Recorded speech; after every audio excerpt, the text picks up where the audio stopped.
Hey, what's going on, guys? Today we're taking a look at the high-grade build divers GBN-Guard Frame. GBN, I'm guessing, stands for Gunpla Builders Network. I think that's what it's called, right? Still have not watched Gundam build divers, but anyway, this looks like a pretty cool suit. It's basically like the build divers version of the GM that came out from Build Fighters Try, I believe that was. Not original Build Fighters, I think that was from Build Fighters Try, right?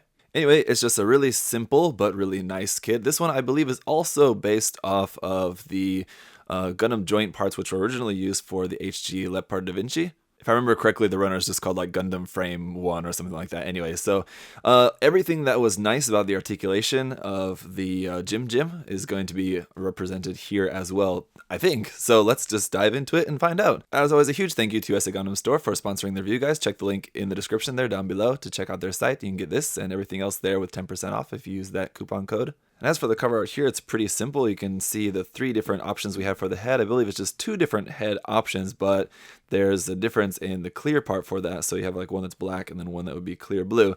And then you have this other kind of more mechanical looking head back over there, a little bit more analog looking head, whereas this is like the more futuristic looking head kind of sort of. But it's a pretty cool design. So let's get around to looking at this. This is number 20 in the line around here on the bottom.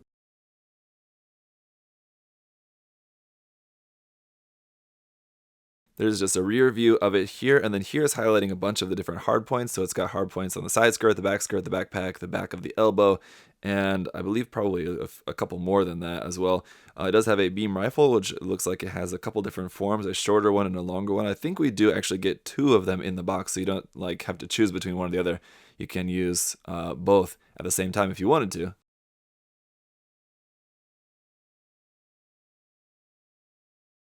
Right, so here it says you get 2 types of heads and then 2 types of clear parts for each of the heads. So totally you could have 4 different options for that, whether you want to use like the more rounded head or the more boxy head, and then whether you wanted to use a clear black or a clear blue part, it looks like. So there's an action pose there, an option thing here, just showing some of the option parts you can use with that, the no-name rifle and the machine rider.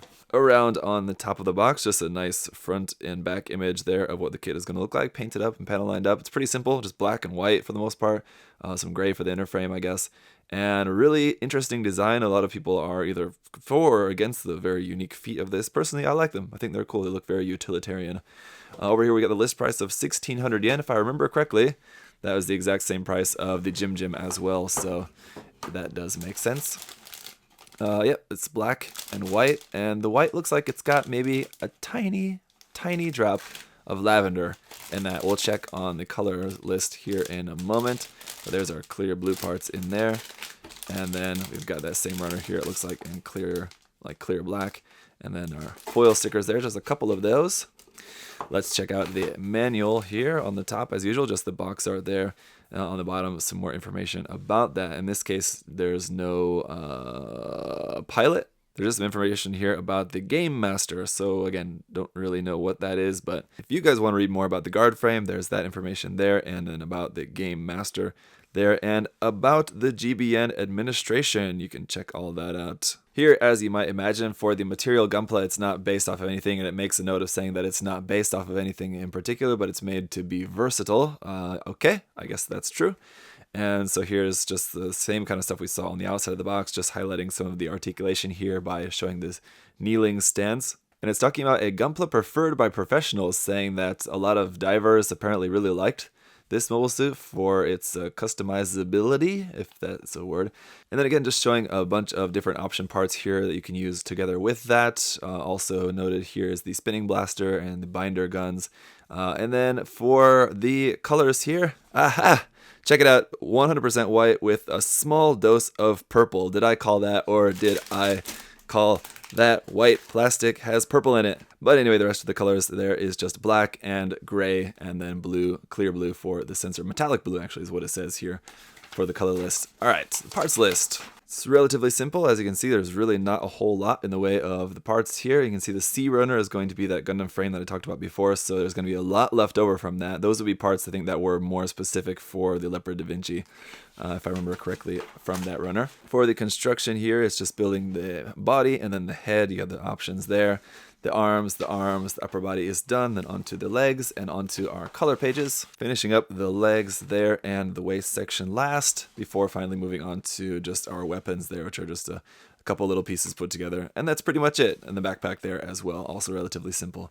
A little bit there at the end about how to customize it if you so choose, by just removing the side panels from the backpack and exposing a couple more hard points there. But let's get a look at the runners. Alright, so here's the foil sticker sheet, just 3 little stickers on there in this metallic blue color. It looks like probably for head cameras, but then as you can see there's a whole lot leftover blue there to use for other different cameras, for weapons or things like that. If you want to use this for different kits, just hang on to the sticker sheet and you can cut your own little camera stickers out of there if you need them. Anyway, PC002 for our polycaps here, with the addition of a couple little extra ones there on the side for the forearms. Hopefully this kit doesn't have the forearm issue that the Jim had, where it was kind of difficult to get the two halves of the Jim's forearms to close around that polycap. Hopefully this kit doesn't have that issue. Runner A1 here in white with a drop of purple in it is the majority of our armor parts there that are all in white. So you've got the arms, legs, parts for the waist, the heads are on there as well. And then we've got runner A2, which is a copy of this half of the runner here for the arms, legs, and shoulders. And then runner B1 is our parts here in black, so a whole bunch of parts there for different joints and things. And then once again, we do have a runner B2 as well, which would be a copy of this part of the runner here, giving you 2 guns, as you can see on there. And for the runner marking for these, they're actually marked HG-144 scale base frame. Well, the B runner is anyway. Going back to the A runner was actually marked HG-144 scale GBN-Guard Frame.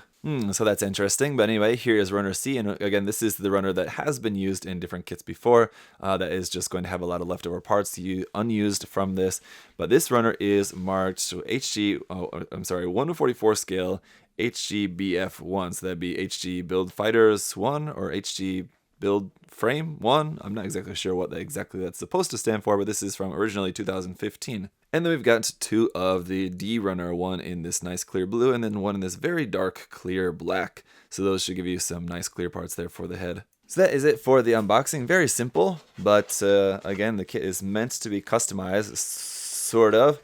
Honestly, I think it's just kind of cool how it is. I mean, just having a simple kit, there's nothing wrong with just having a simple mobile suit as is. You don't have to attach guns and things onto it at every single hard point. But then again, if that is something that you want to do, it's nice to have that option, I guess, with kits like this. So check it out if you're interested. I'll check this out and then show it to you guys in the review coming up next. If you have any questions or comments, of course, leave those down below. Thanks for watching, guys. See you next time. Bye-bye. Hey! Thanks for watching, guys. Remember, if you want to check the kit out for yourself, you can head over to USA Gundam Store. Use that coupon code ZakuAurelius10. Save yourself 10%. Thanks for watching, guys. See you next time. Bye-bye.